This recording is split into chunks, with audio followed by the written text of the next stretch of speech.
merci aux archives de la ville de Paris ainsi qu'au comité d'histoire de la ville de Paris qui permet à des historiens de s'exprimer devant un public différent de celui auquel il est accoutumé et nombreux aussi, hein, ce qui n'est pas évidemment sans intérêt. Merci aussi pour me permettre de présenter les résultats d'une recherche sur les crimes dits énormes. C'est une notion en fait juridique qui est synonyme aussi d'atrocité, hein, de crimes atroces, et qui n'a pas nécessairement la même connotation que celle qu'on lui donne aujourd'hui. Et pour illustrer mon propos, comme vous le voyez sur le titre de ma conférence, j'ai donc pris le cas du crime de parricide tel qu'il est défini à travers ce qu'on appelle la jurisprudence, c'est-à-dire les décisions de justice qui sont rendues et qui ont une certaine continuité, hein, une certaine régularité, et qui du coup créent des règles de droit, créent les règles de l'ancien droit criminel. Dans une cour de justice particulièrement conséquente, j'en reparlerai, qui est celle du ressort du Parlement de Paris, au XVIIIe siècle, avec l'horizon d'attente du XIXe siècle que j'inclurai dans mon propos, à savoir des lois pénales de 1791, mais surtout du second code pénal qui est celui de 1810. Alors ma conférence porte sur la construction pénale de ce crime qui est dit atroce dans la jurisprudence du Parlement de Paris, qui est, il faut le souligner, à la fois la plus prestigieuse cour souveraine du royaume au XVIIIe siècle, mais aussi la plus étendue en termes de ressort. À l'époque moderne, contrairement à ce qu'on entend aujourd'hui sous ce mot, le crime de parricide a un sens extrêmement large, extrêmement étendu, puisqu'il désigne en fait l'homicide d'un parent jusqu'au 4e degré de parenté. Et j'ajoute qu'on y inclut également, en vertu de cette rhétorique familiale du pouvoir qui fait que le roi est assimilé au père de son peuple, on qualifie également de parricide tout attentat à la personne sacrée du roi. Le terme de régicide, en tout cas au XVIIIe siècle, n'est pas utilisé quand il s'agit de s'en prendre à la personne du roi. Donc on le voit, pourquoi ce crime est qualifié d'atroce, c'est parce qu'il est déjà contaminé par la catégorie de la lèse-majesté, et donc il va occuper le sommet absolu de l'échelle des peines.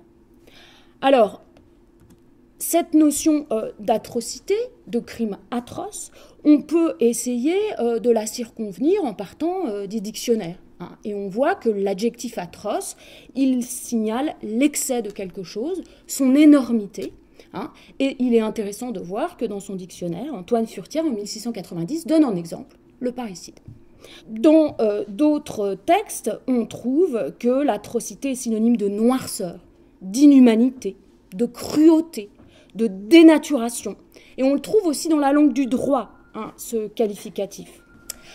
Alors, ces qualificatifs ou ces adjectifs à connotation également fortement morale, ils montrent aussi que ce qu'il y a d'atroce dans le parricide, c'est qu'il désigne, il transgresse l'essence divine, non seulement de la paternité monarchique, mais aussi de la famille paternelle, qui constitue un lieu de pouvoir, pouvoir des pères, en particulier et des maris, structuré par un modèle vertical d'autorité qui est très fort dans la société d'Ancien Régime, mais qui sera aussi vigoureusement critiqué au siècle des Lumières, c'est-à-dire dans la seconde moitié du XVIIIe siècle à laquelle je vais m'intéresser.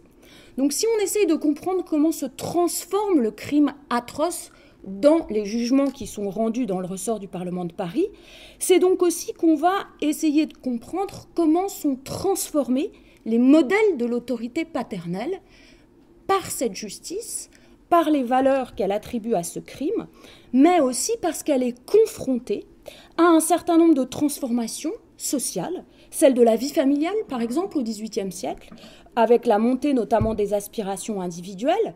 Elle est aussi confrontée à une crise de la monarchie paternelle au siècle des Lumières. En ce sens, étudier le parricide, ce crime contre les pères communs, mais aussi contre le roi, père de son peuple, ça implique de conjuguer l'histoire des normes juridiques, judiciaires, celle des sensibilités familiales, ainsi que les transformations du paternalisme politique, c'est-à-dire le fait qu'on considère que le roi est le père de ses enfants sujets, hein, au XVIIIe siècle. Et puis, je m'autoriserai, in fine, à essayer de voir s'il n'y a pas des continuités entre cet ancien droit criminel que l'on oppose trop souvent à ce qui vient après. C'est assez typique de l'historiographie française, cette césure entre le XVIIIe siècle et la Révolution puis l'Empire. Eh bien, peut-être que ce contentieux du crime atroce de parricide nous montre qu'il y a plus de continuité de part et d'autre de la césure révolutionnaire. Alors, je commencerai par présenter assez succinctement les sources de mon enquête, qui se constituent de procès criminels qui ont été instruits dans le ressort du Parlement de Paris. Alors, je crois que la qualité de la carte ne permet pas de tout lire au fond de la salle, je m'en excuse, mais dans le fond, ce qui compte, c'est de voir Paris. J'espère que vous voyez au centre. Et puis, tout ce qu'il y a de blanc autour et qui est entouré de frontières.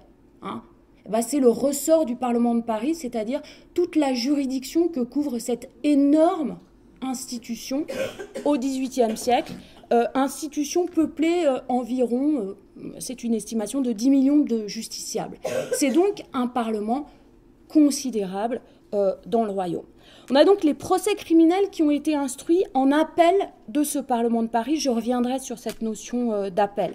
J'y ai ajouté également les procès criminels qui ont été instruits au Châtelet criminel qui siège, lui, à Paris, qui juge en premier ressort, et qui est une juridiction compétente pour Paris et ses faubourgs, mais qui relève pour l'appel du Parlement de Paris.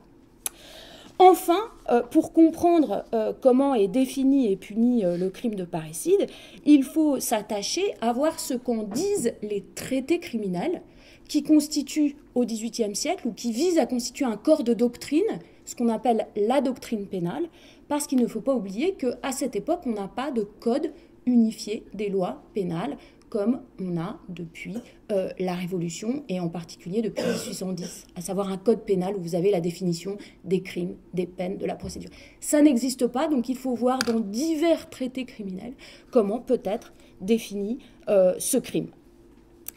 Alors, les corpus judiciaires qui m'ont permis de travailler sont de plusieurs types. Il y a d'abord ce qu'on appelle les registres d'écrous, qui sont une source que Claude Govard connaît bien, puisqu'elle a travaillé dessus.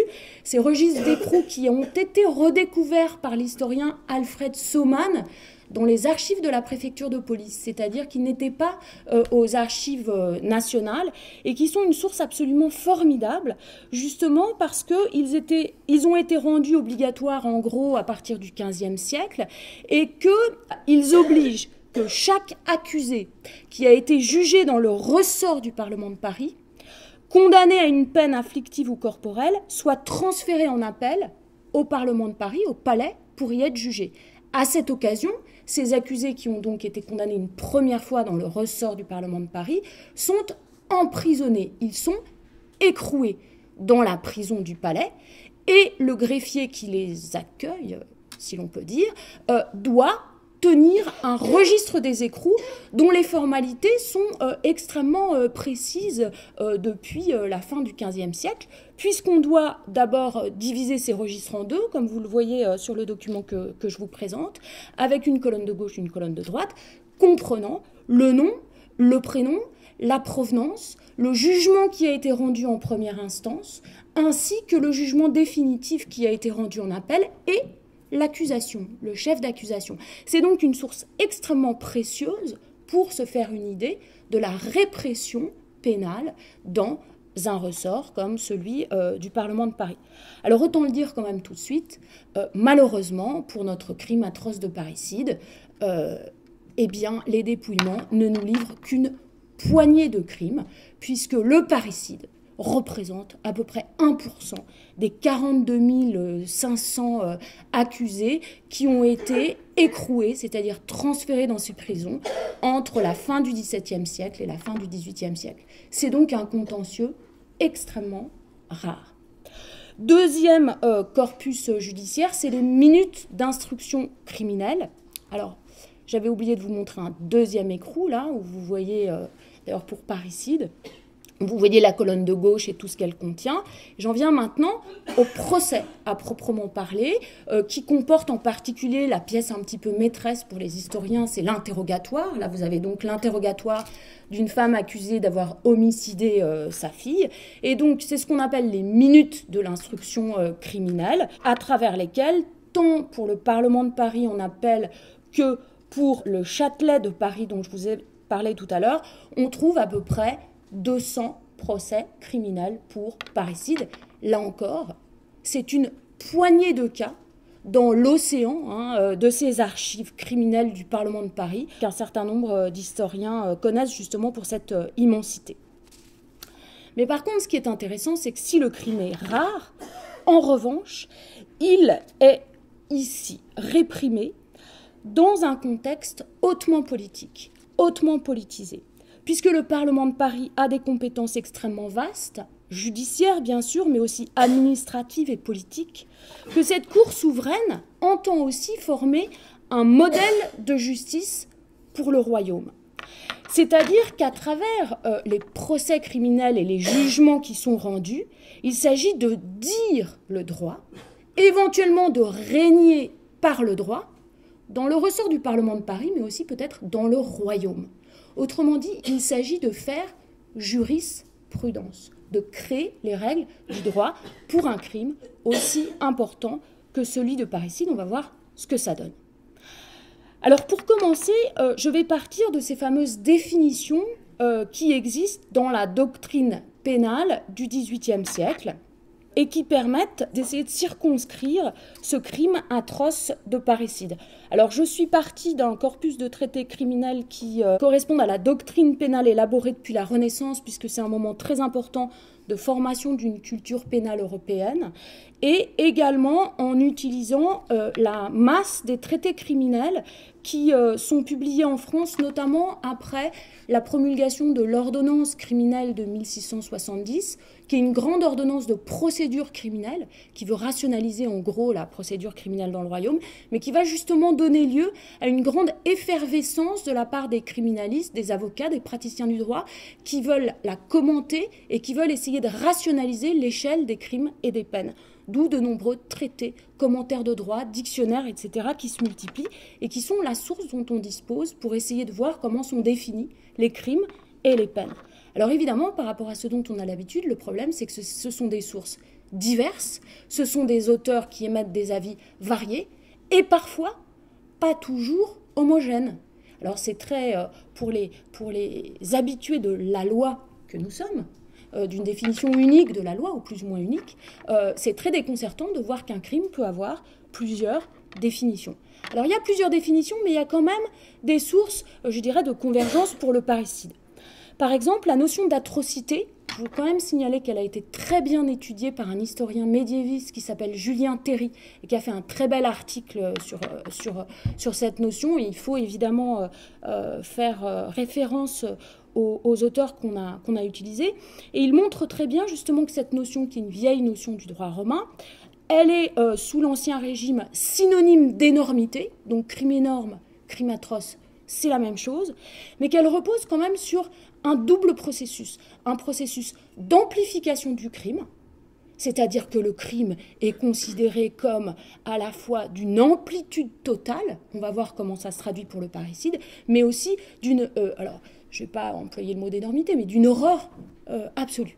Donc il y a une amplification du crime. Il y a aussi, et c'est corollaire avec ce que je viens de dire, une intensification des châtiments. C'est-à-dire que les châtiments vont être particulièrement rigoureux, sévères, féroces.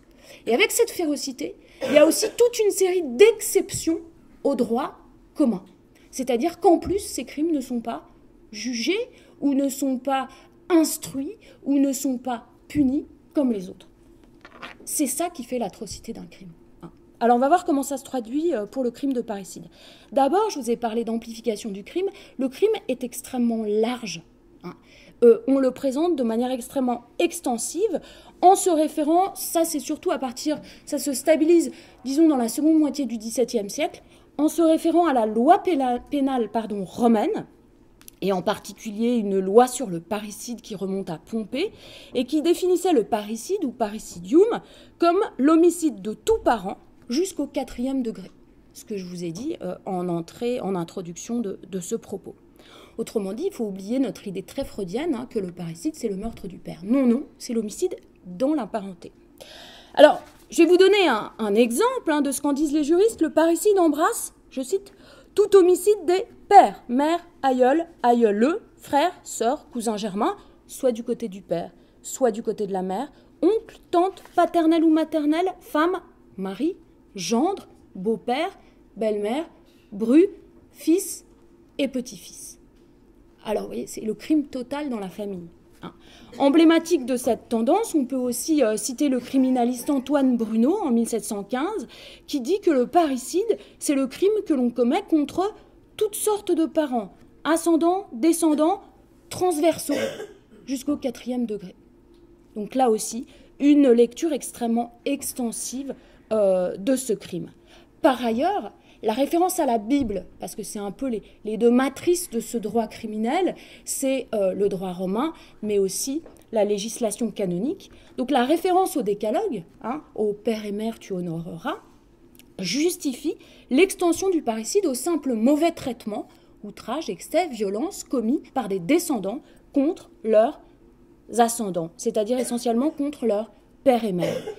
Je cite un auteur du XVIIIe siècle, « Selon les saintes écritures, de simples malédictions, de simples mauvais traitements dont un enfant aurait usé envers ses pères et mères sont punissables de mort et doivent être rangés au titre du parricide. » Alors, cette extension, cette dilution du parricide, elle est représentée aussi dès le XVIe siècle dans cette gravure que je vous soumets et qui représente un peu une synthèse finalement de ce que représente l'atrocité du crime de parricide dans la culture juridique des modernes. Alors comme vous le voyez dans cette gravure qui en fait est une gravure qui est issue d'un traité criminel de Jos de Damodère, c'est un brugeois du XVIe siècle, mais c'est une gravure qui est juridique. Ce n'est pas une image comme ça, elle doit représenter une définition juridique.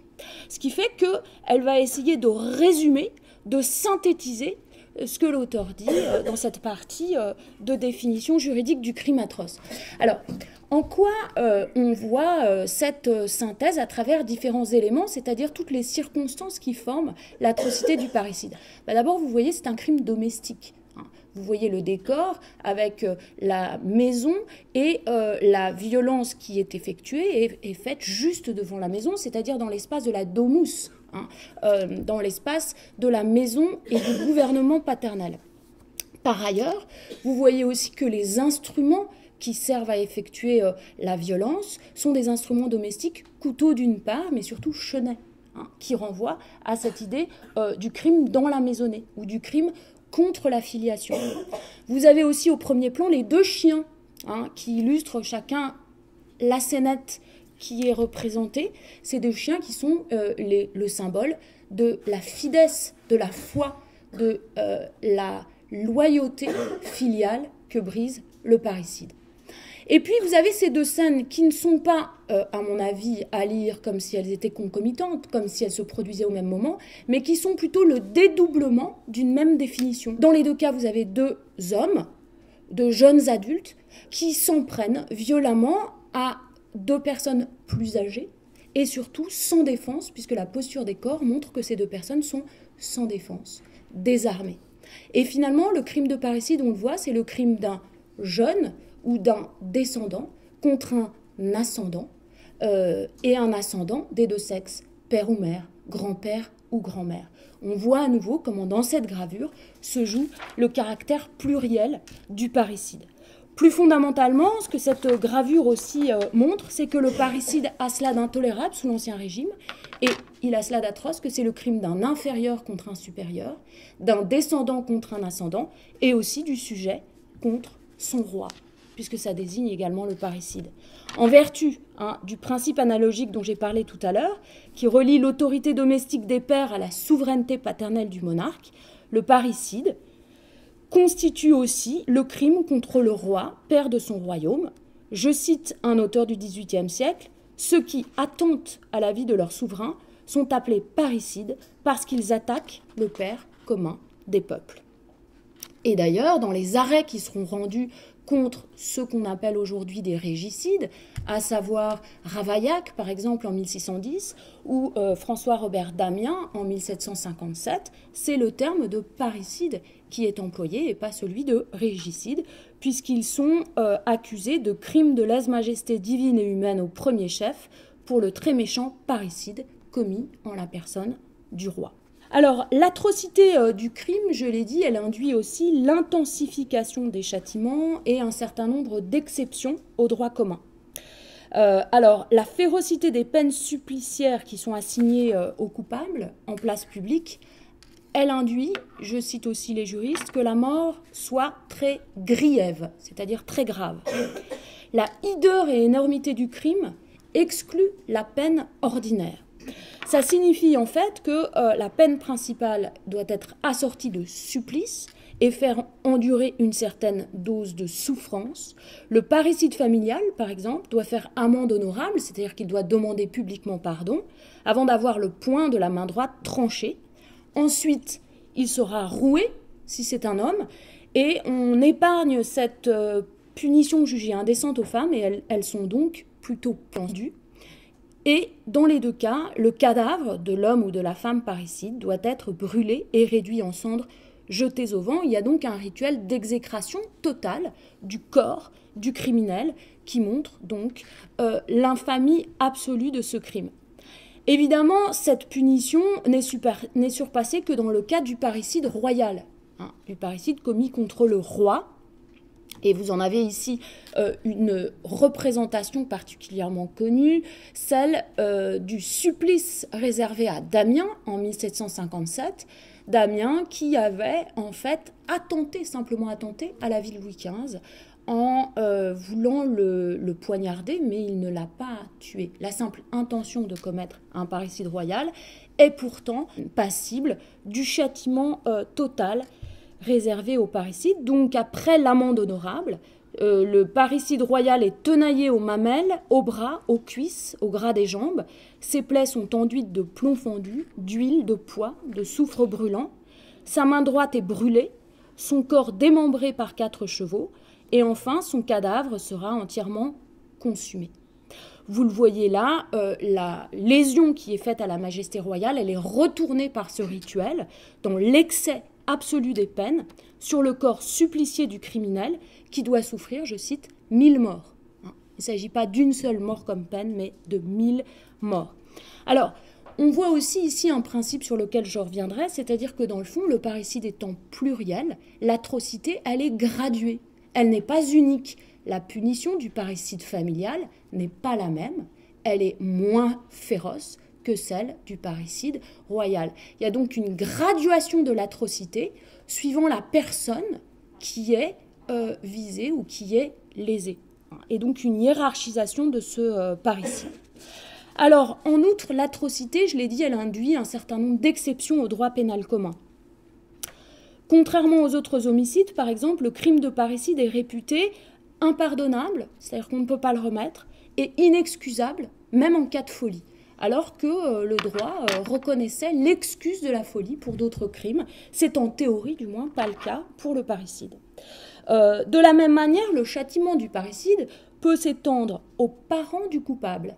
C'est le cas, par exemple, pour les parents de Damien, le parricide Damien, qu'on a banni du royaume à perpétuité.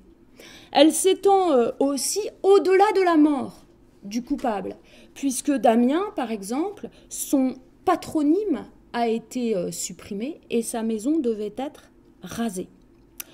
De la même manière, en cas de parricide familial, les héritiers du parricide peuvent être frappés d'indignité successorale. Donc on voit bien qu'on a une dimension ici de la peine qui n'est pas individuelle mais qui peut être collective, voire familiale. Pour toutes ces raisons, le parricide, vous l'avez compris, n'est pas un crime ordinaire. C'est un crime littéralement extraordinaire, c'est qu'il échappe à l'ordre ordinaire du droit. Alors, voilà ce que dit la théorie, et maintenant il faut peut-être la confronter aux usages judiciaires, aux usages du Parlement de Paris. Que se passe-t-il dans la répression pénale du Parlement de Paris. Alors, ce qui frappe d'abord, c'est que ce parricide, crime extraordinaire qu'on s'attendait à trouver dans les archives et dans les procès, eh bien, en fait, il relève d'une certaine banalité, d'une certaine ordinarité. L'historien découvre qu'il s'était fait une idée sur ce crime en partant de la doctrine. Alors, cette banalité, je vous en donnerai un exemple, c'est par exemple la sociologie du crime, qu'on peut déduire des registres d'écrou. On voit qu'il n'y a pas une grande originalité de ce crime familial, puisque c'est surtout le fait d'un homme, dans plus de 70% des cas, qui tue un autre homme. C'est le cas de la violence globalement réprimée. C'est un jeune adulte de 25 à 35 ans qui est issu des couches laborieuses du tiers-état. Là aussi, il n'y a rien d'exceptionnel. Il est plutôt citadin. Alors là, on pourrait trouver que c'est une bizarrerie, mais en réalité, ça a trait à la répression qui est plus favorisée en ville que dans les campagnes, qui est plus dense en ville que dans les campagnes, en particulier dans le ressort du Parlement de Paris. Les criminels, ou en tout cas les prévenus qui viennent de la capitale, sont beaucoup plus nombreux, ce qui a tendance à faire augmenter le taux de ces citadins. Et dans le cas du ressort du Parlement de Paris, ils proviennent essentiellement d'Île-de-France, voire de Champagne, de Picardie et des régions occidentales du ressort, ce qui correspond aux zones de domination traditionnelle du Parlement de Paris. Rien d'original là-dedans. De la même manière, si on regarde les incriminations, c'est-à-dire quel est le vocabulaire usité dans les procès, eh bien là aussi, le terme même de parricide nous échappe. Il est très rare. On trouve que 10% de ces homicides familiaux, au sens défini par la doctrine, qui relèvent de la qualification précise de parricide.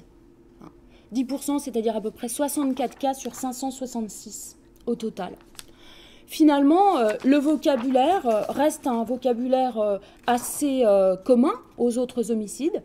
On parle d'excès, de voies de fait, d'homicide, d'assassinat, d'empoisonnement, de massacre, quand même, de cruel ou d'infâme homicide meurtrier. Donc il y a parfois un qualificatif qui va préciser la nature atroce, mais dans le fond, on a une taxinomie, c'est-à-dire un vocabulaire du crime qui est très divers, mais qui n'est pas spécifique au parricide.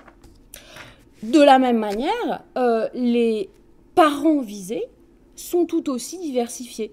On a des époux, donc un fort taux de crimes dans le couple, des crimes de descendants entre ascendants et descendants, entre collatéraux, entre cousins et alliés jusqu'au 4e degré, en ligne paternelle ou maternelle. Donc, une certaine diversité qui renvoie dans le registre de la parenté symbolique au fait que le parricide, je l'ai vu, s'étend aussi au roi dans l'usage des tribunaux. Alors pour autant, il y a quand même quelque chose d'intéressant, c'est que si on ne trouve pas le nom de parricide, vous le voyez, on en trouve le concept, puisque ces homicides vont jusqu'au 4e degré, mais je n'ai trouvé aucun homicide au-delà du 4e degré, qui soit qualifié par sa nature familiale.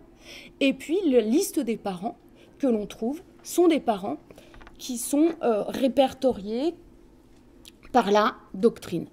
Alors, en revanche, cette diversité, bien sûr, elle va faire éclater la catégorie du parricide en termes de punition. Puisqu'à partir du moment où vous avez des faits qui sont extrêmement diversifiés, des personnes tuées qui sont extrêmement diversifiées, on ne va pas retrouver une peine unique. Puisque le but de la répression, c'est quand même de proportionner la peine au crime.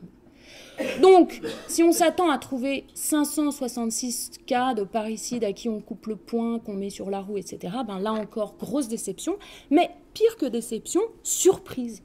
Les 3/4 des parricides jugés sont exonérés de la mort comme peine. C'est-à-dire qu'ils ne sont même pas, je mets évidemment tous les guillemets de rigueur, condamnés à mort. Parmi eux, il y en a près de 40% qui sont libérés, faute de preuves.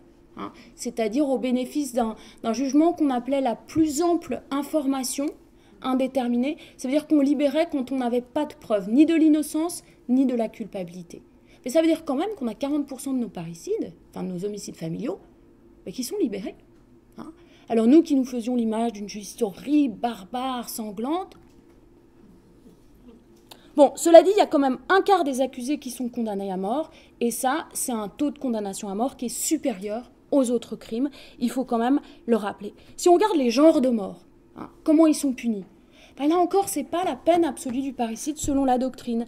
On a bien sûr des roués, mais on a aussi des pendus, et ils ne sont pas nécessairement voués à l'amende honorable avec le poing coupé. Vous avez des variables, des variantes suppliciaires qui sont très diverses.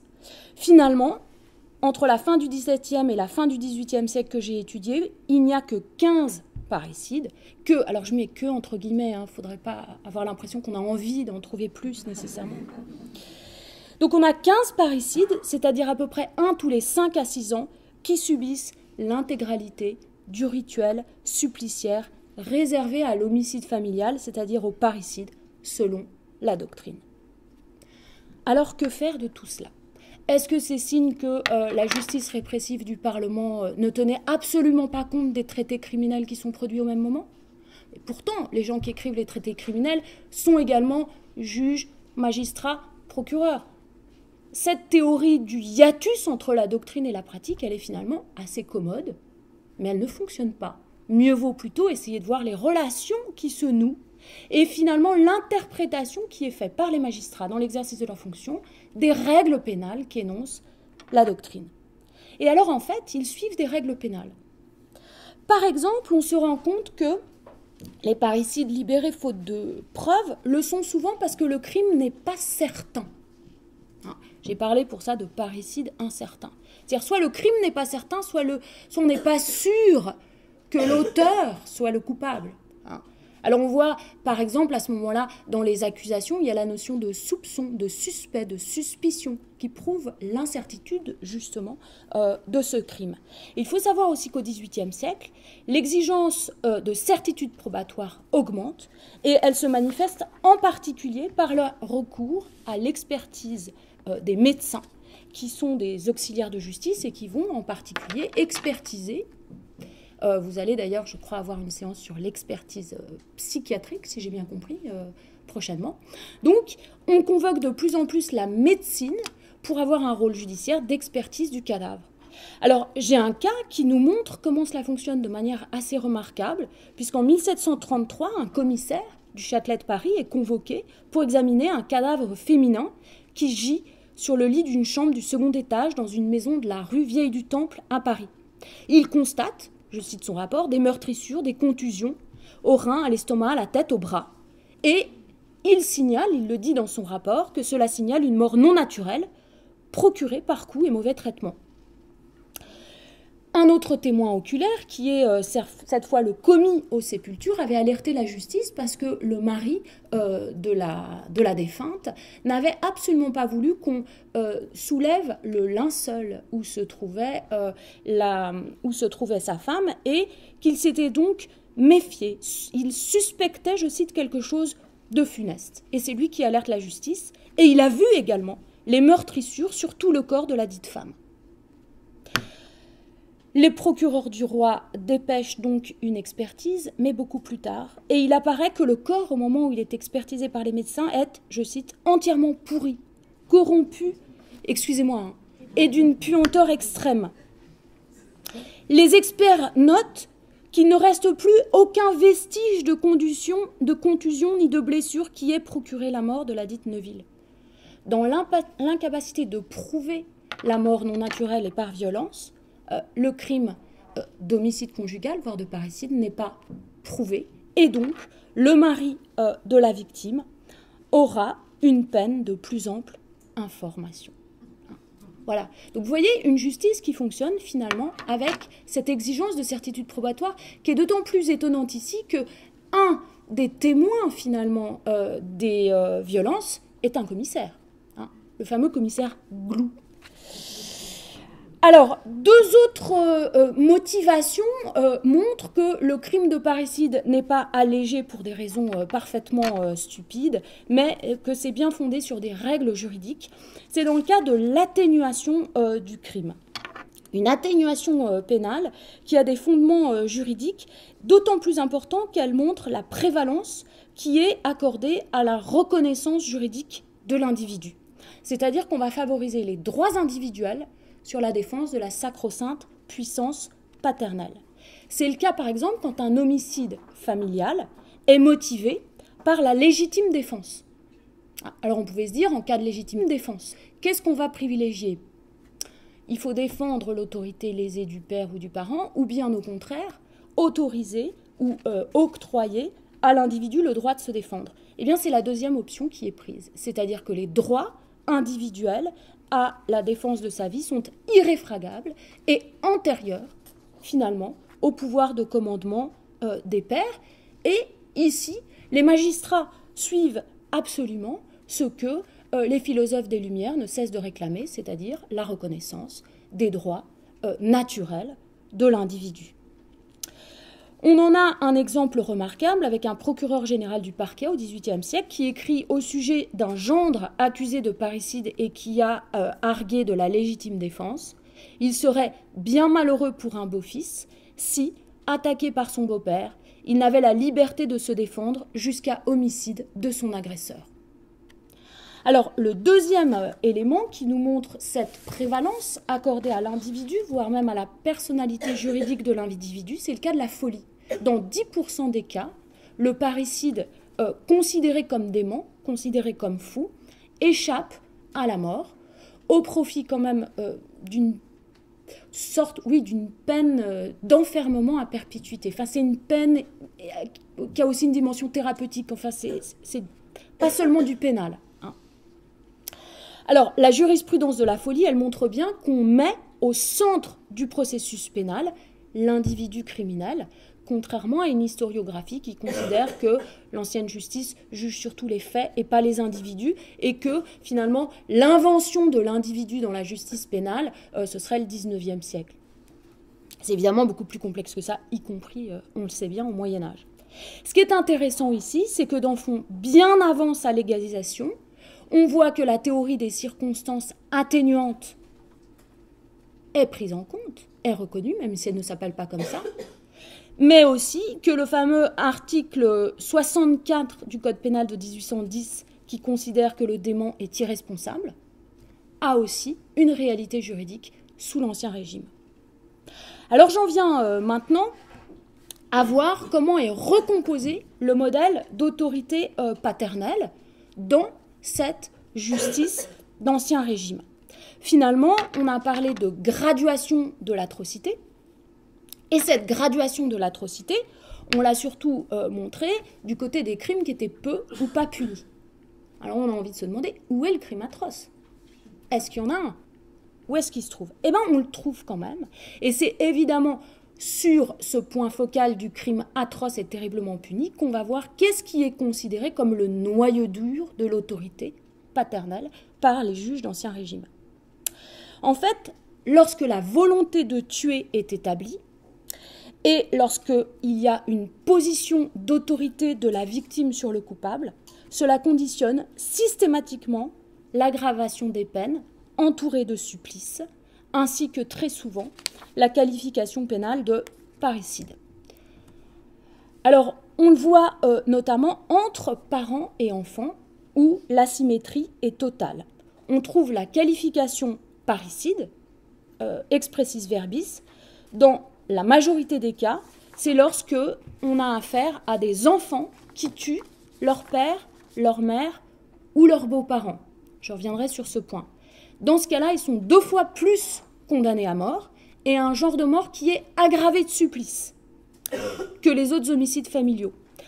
Ils sont aussi 2 fois moins libérés à la faveur du doute que les autres homicides familiaux, et ils constituent la majorité des coupables qui seront suppliciés selon les supplices réservés aux parricides par la doctrine, roue, amende honorable, point coupé, etc. À l'inverse, les parents, père, mère ou beaux-parents qui tuent leurs enfants sont 2 fois moins condamnés à mort, et encore à un genre de mort qui est très rarement aggravé de supplice, donc c'est souvent la potence seule. Ils sont 2 fois plus libérés à la faveur du doute. C'est donc, on le voit, l'enfance parricide et pas l'enfance victime ou l'enfance massacrée qui focalise la rigueur des supplices. C'est donc aussi la relation d'autorité verticale qui est défendue et sacralisée dans la famille. Alors certains juristes le disent d'ailleurs, celui qui tue son père ou sa mère ou son aïeul est condamné à un supplice plus affreux que celui qui tue son frère ou un autre parent plus éloigné. Voilà la règle. Alors, cette position ou cette jurisprudence, elle n'obéit pas seulement à un ordre figé. D'abord, elle évolue dans le temps et en plus, elle s'adapte aux transformations de la vie familiale. Puisque, en plus de l'homicide du père, on voit que le parricide s'étend au meurtre de la mère, mais aussi des beaux-parents. C'est quand même assez intéressant pour le relever. Alors pourquoi la mère ? La mère, elle est considérée comme, quand le père est là, comme une auxiliaire du gouvernement du père. Elle a autorité sur ses enfants, même si elle est soumise à son mari. Le décalogue le dit, honore ton père et ta mère. Donc, il y a une promotion de la mère dans ses fonctions d'auxiliaire de la paternité qui fait que le meurtre de la mère est qualifié de parricide. En plus, la mère, en cas de décès du père, elle est souvent, quand elle est veuve, nommée tutrice de ses enfants. Et elle agit à ce moment-là en disposant d'une sorte d'autorité paternelle de substitution. C'est donc pas la personne du père ici qui fait le parricide, mais c'est l'institution paternelle qui peut être dévolue à la mère en cas de veuvage. Enfin, quand la mère se remarie et qu'il y a un beau-père, ce beau-père exerce lui aussi des fonctions paternelles sur les enfants de sa femme. Donc on le voit ici, la paternité, c'est pas la paternité biologique, c'est pas la paternité du père en tant que personne, c'est une figure du droit à laquelle est identifiée la qualification du parricide et qui est adaptée en fait à l'ancien régime démographique dans lequel les familles sont sans cesse confrontées à la mort, au veuvage et aussi au remariage, puisque vous avez à peu près un enfant sur deux qui risque d'avoir un beau-parent dans ces familles beaucoup moins traditionnelles, beaucoup moins figées, beaucoup plus complexes de l'ancien régime. La deuxième chose, c'est qu'on voit aussi qu'on a des évolutions. On a deux types d'évolutions au cours de la période. D'une part, une évolution dans les qualifications de parricide dans la seconde moitié du XVIIIe siècle. La qualification de parricide va se resserrer de manière très nette après 1750 sur le meurtre ou l'assassinat, c'est-à-dire l'homicide volontaire ou prémédité. Il faut vraiment qu'il y ait volonté de tuer, d'un ascendant au premier degré. On le constate de manière très nette puisque quand on voit le terme parricide, il est associé au meurtre ou à l'assassinat ainsi qu'à un ascendant au premier degré dans 60% des cas avant 1755 et dans 80% des cas entre 1755 et 1780. Cela rejoint une définition que donne un doctrinaire en 1757, justement, et qui dit qu'il va donner la définition du parricide telle qu'on la trouve dans la jurisprudence du Parlement de Paris. Et il a une définition qui n'est pas celle qu'on lit dans les autres traités juridiques. Il dit que le parricide désigne les enfants qui tuent leur père, mère ou autre ascendant. Voilà donc, vous voyez, par rapport à la définition du droit romain du départ, un resserrement dans le cercle des parents qui sont victimes de parricide et qui donc correspondent à la volonté de défense d'un ordre familial dans cet ancien régime. La question se répercute aussi au niveau punitif, au niveau des peines. Et là, on a un autre mouvement qui est très intéressant dans cette seconde moitié du XVIIIe siècle, puisque, contrairement à ce qui apparaît pour la plupart des autres crimes, ou disons pour la criminalité globalement réprimée, les historiens ont remarqué qu'on avait un adoucissement des peines, pour la plupart des crimes, ou pour les crimes dans leur globalité. Et bien pour le parricide, comme à mon avis d'ailleurs pour d'autres crimes considérés comme atroces, et il faudrait des études là-dessus, vous avez au contraire, après 1750, une aggravation des peines. Et une aggravation d'autant plus remarquable qu'elle est parfois initiée par le Parlement de Paris lui-même, alors que cette juridiction avait plutôt tendance à modérer les peines rendues en première instance. Par exemple, après 1755, et plus encore après 1757, je reviendrai pourquoi là-dessus, eh bien après 1757, le Parlement de Paris, sur certaines condamnations rendues en première instance, va réintroduire le point coupé. ou bien va réintroduire le bûcher vif, hein, un arsenal pour les empoisonneurs parricides, hein, qui avait disparu et qui était devenu extrêmement discret au XVIIIe siècle, voire rarissime. Eh bien là, on le voit réapparaître, certes pour assez peu de cas, mais enfin, c'est suffisamment spectaculaire pour qu'on le constate. Alors pourquoi 1757 ?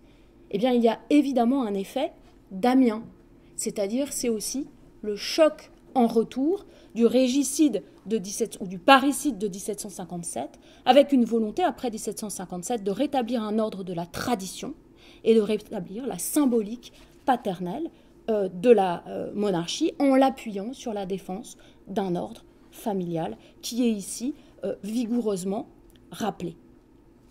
Donc on le voit, et ça constituera ici mes conclusions.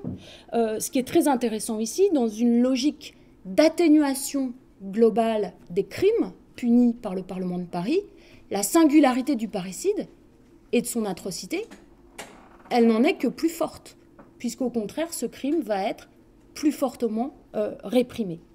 On voit du coup que graduer le crime atroce, créer une échelle des crimes atroces avec des homicides qui sont moins punis et des homicides qui sont beaucoup plus gravement punis, ça participe en fait de la définition de ce qu'est l'autorité dans la famille. Et elle est ici réservée aux parents, père et mère, et aux beaux-parents.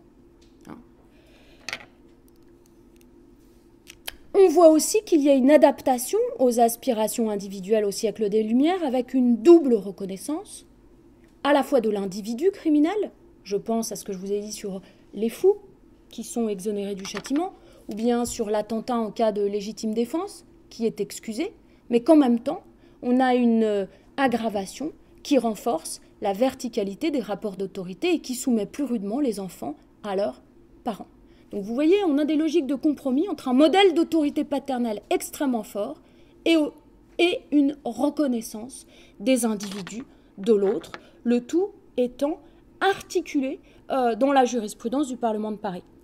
En dernier lieu, qu'est-ce qu'ils ont fait ? Qu'est-ce qu'elle a fait, cette jurisprudence du Parlement de Paris ? Elle a créé, dans le fond, ou elle a créé, c'est pas comme s'il n'y avait rien avant, évidemment, ce serait idiot de dire ça. Disons qu'elle a constitué, elle a élaboré le droit pénal français du parricide, sous le régime de l'arbitraire, c'est-à-dire en l'absence d'un code pénal des lois. Ça veut dire quoi ? Ça veut dire que, en l'absence de code pénal des lois, en réalité, les magistrats du Parlement de Paris proposent une définition du parricide qui est, à 2 détails près, mais qui ne sont pas des détails totalement insignifiants, celle que donneront les législations pénales de 1791, puis du Code pénal de 1810.